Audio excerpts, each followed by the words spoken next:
almost everybody has a clicker in their house somewhere. Some people have tried it. Some people have found it just to be a really annoying extra step as a part of their training. And if you've only used it to teach tricks in the past, then I can understand why you might feel like that. But I think actually that is probably the least effective way to use a clicker. It will absolutely speed up trick training, but and you'll see why that is in just a minute, but it can do so much more than just that. So here's why I recommend clickers to almost all of my clients and why they are so effective for them. So one thing is it changes how they feel, which is perfect for dogs that have anxiety, are reactive.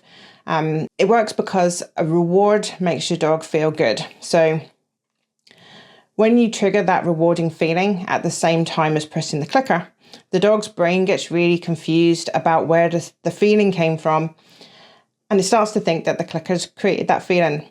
So now in your training, when you start to press the clicker, you'll be able to trigger a rewarding feeling inside your dog.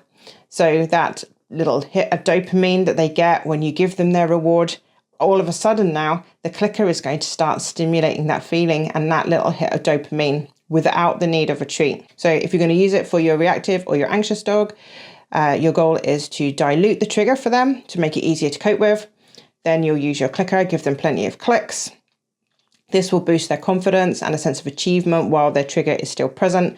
And it also gives them a reward for a good choice of behavior. Once you get the process going, you'll then increase the intensity later on so that you get back to normal and your clicker will still continue to work for you in those situations. So we know that the clicker is able to stimulate that rewarding feeling. This is brilliant for dogs that are anxious because often anxious dogs are more concerned about what's going on around them to take food or rewards from you. We know that when anxious dogs get triggered, they prioritize behaviors that make them feel safe. And this is much higher up Maslow's pyramid of needs than rewards and training. So the click allows you to mark every little bit of effort. And because we know they won't take a treat from us, we know that they will at least feel rewarded in those moments. But the clicker will also act as a promise. So you can just keep on clicking through a trigger while your dog's doing a great job of walking past another dog in the distance or whatever it is they're doing. Maybe they're sitting quietly while a person is in their home. You just keep on clicking, remembering that you owe them a treat whenever they feel safe and more relaxed to take it later. Clickers are so precise. The click is such a short sound that the dog is in no doubt what they did well. When we rely on treats, even people that are really fast and really consistent with their timing can struggle to get a treat to the dog at the exact right time. The clicker marks the good bit, knowing that the treat will come later. Because the clicker has marked the bit the dog did well, when they get their treat, they'll be in no doubt what they did to earn it. And they can try and do it again. This really shortens your training period because it cuts out a lot of time wasted by experimentation from your dog because they're much clearer about what they did right. And it means that our inconsistency becomes not important to the whole process. The click marks every single effort, so it makes it insanely positive. When working with things like anxiety and overexcitement, emotion can wash over your dog in waves.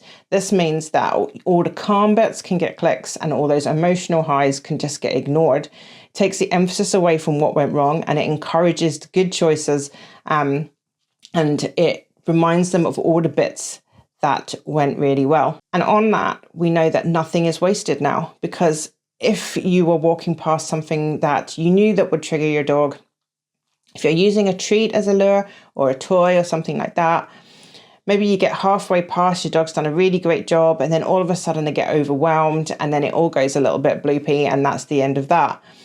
It can be hard for some people to know whether they should still give the reward or not. They don't want to reward the wrong stuff. They don't want to send mixed messages to their dogs. So very often the whole moment gets wasted. Nothing is recovered from it. The dog doesn't get a reward and you just move on and hope for something else that's going to come along where you'll be able to manage the space better and you'll be able to succeed better. With a click, nothing is wasted. So the first half of that session, you're walking towards the other thing, the dog, the trigger, whatever it is, and they're getting click, click, click, click, click as you walk through. The dogs, no doubt that those bits were really, really good. Then in the middle part, when they get a bit overwhelmed, that's okay. You just don't click. You wait for the situation to resolve itself. You wait for your dog to calm back down again.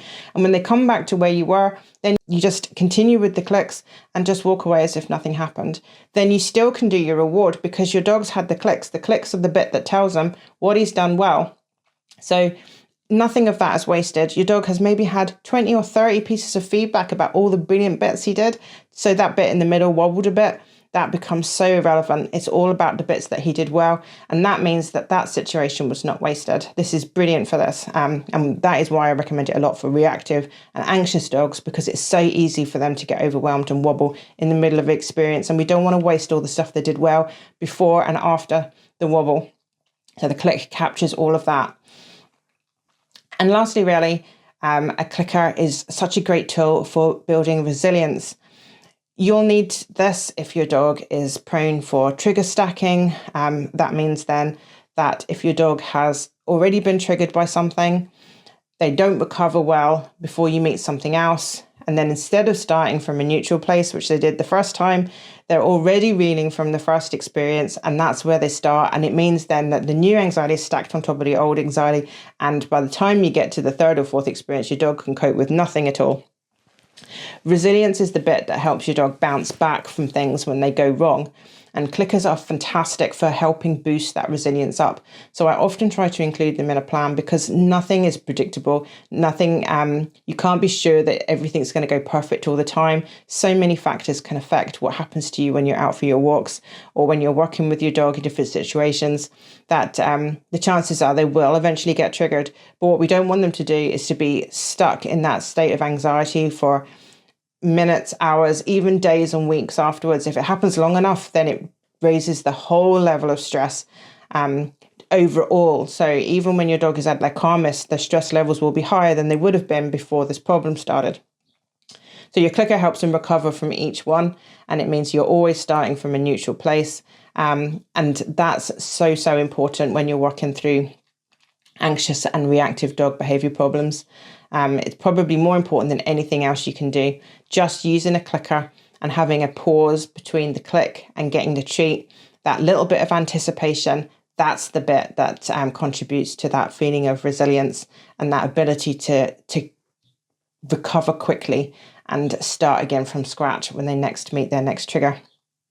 So hopefully that's convinced you a little bit about clickers. Tons of videos on here about clickers, so please have a look through them all, and you can find a video about how to do clicker training for reactive dogs. You can find how to introduce clickers. It's all in there somewhere. So please do have a wee look and let me know if you've got any questions. I'll speak to you soon. Bye-bye.